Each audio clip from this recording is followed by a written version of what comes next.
Hello everyone, welcome to my channel. ఈరోజు recipe వచ్చేసి శ్రీరామనవమికి మనం దేవునికి నైవేద్యంగా సమర్పించుకునే చలివిడి పానకం వడపప్పు ఎలా తయారు చేసుకోవాలో చేసి చూపిస్తానండి.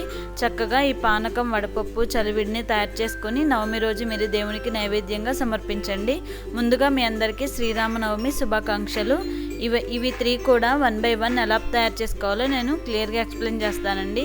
ఫస్ట్ మనం చలివిడి ప్రిపేర్ చేసుకుందాం. దీనికోసం ఒక బౌల్ తీసుకొని దీనిలో 1 కప్పు తురిమిన బెల్లం యాడ్ చేసుకోండి. బెల్లం కరిగించుకోవడం కోసం చాలా తక్కువ వాటర్ యాడ్ చేసుకోవాలి. చూడండి, బెల్లం కరిగిపోయింది కదా. ఇప్పుడు దీన్ని ఫిల్టర్ చేసుకోవాలి. ఇలా ఫిల్టర్ చేసుకోవడం వల్ల డస్ట్ పార్టికల్స్ ఏమైనా ఉంటే సపరేట్ అయిపోతాయి. మామూలుగా చలివిడి పాకం పట్టి ప్రిపేర్ చేస్తారు కదా, కానీ దేవునికి నైవేద్యంగా పెట్టే చలివిడి మాత్రం ఇలా పచ్చిగా చలివిడి చేసి పెట్టాలండి. చూడండి, ఇప్పుడు ఒక మిక్సింగ్ బౌల్ తీసుకొని దీనిలో బియ్యం పిండి యాడ్ చేసుకోవాలి. పొడి బియ్యం పిండి అయినా తీసుకోవచ్చు, లేదా తడి బియ్యం పిండి అయినా తీసుకోవచ్చు. దీనిలో చిటికెడు ఇలాచీ పౌడర్ యాడ్ చేసుకొని ఒకసారి మిక్స్ చేసుకొని కొన్ని బెల్లం వాటర్ యాడ్ చేసుకుంటూ చక్కగా కలుపుకోవాలి.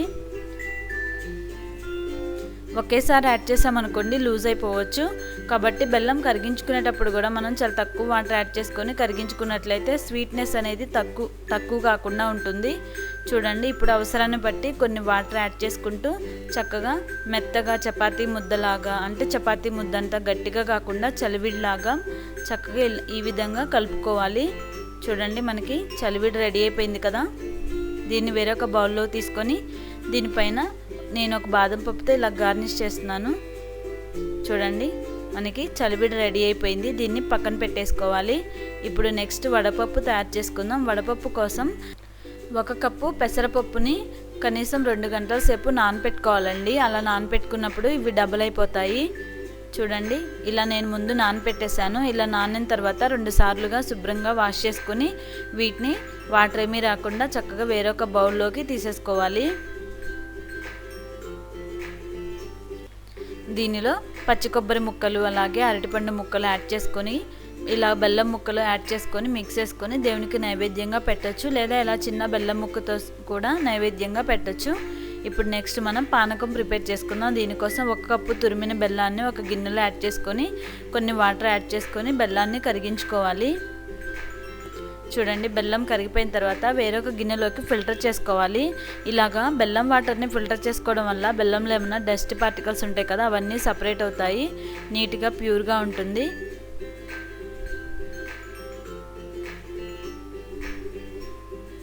చూడండి, ఇలా ఫిల్టర్ చేసుకున్న తర్వాత ఈ బెల్లం వాటర్ని ఒక గిన్నెలోకి తీసుకోవాలి.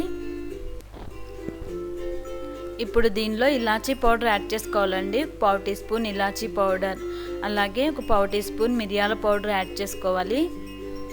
నెక్స్ట్ దీనిలో వాటర్ యాడ్ చేసుకోవాలండి. 1 గ్లాసు, అంటే మనం తీసుకున్న బెల్లాన్ని బట్టి స్వీట్నెస్ ఉంటుంది కదా, దాన్ని బట్టి చూసుకొని వాటర్ యాడ్ చేసుకోండి. అలాగే ఇలాచీ, నెక్స్ట్ తులసి ఆకులు కొన్ని యాడ్ చేసుకోవాలి.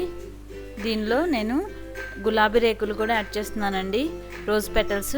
ఇవి యాడ్ చేసుకుంటే కూడా మంచి ఫ్లేవర్ ఉంటుంది. అలాగే చిటికెడు సాల్ట్ యాడ్ చేసుకొని మిక్స్ చేసేసుకోవాలి. చూడండి, మీకు తులసాకులు రోజ్ పెటల్స్ ఇష్టం లేకపోతే స్కిప్ చేయొచ్చు. చూడండి, మనకి పానకం రెడీ అయిపోయింది కదా. ఈ పానకం అనేది శాస్త్రోక్తంగానే కాకుండా ఆయుర్వేదంగా కూడా ఈ మండు టెండర్లో శరీరానికి చాలా చలువ చేస్తాయండి. చూడండి, చలివిడి అలాగే వడపప్పు పానకం రెడీ అయిపోయింది. మీరు ఈ నవమికి తప్పకుండా ప్రిపేర్ చేసి దేవునికి నైవేద్యంగా పెట్టండి. చూసారు కదా, ఈ వీడియో కనుక మీకు నచ్చినట్లయితే లైక్ చేయండి. ఈ వీడియోని మీ సోషల్ మీడియాలో షేర్ చేస్తూ అలాగే ఈ వీడియో పైన సలహాలు సూచనలు కామెంట్ రూపంలో అందించండి. అలా చేసినట్లయితే మీరు నాకు సపోర్ట్ చేసినట్లు ఉంటుంది.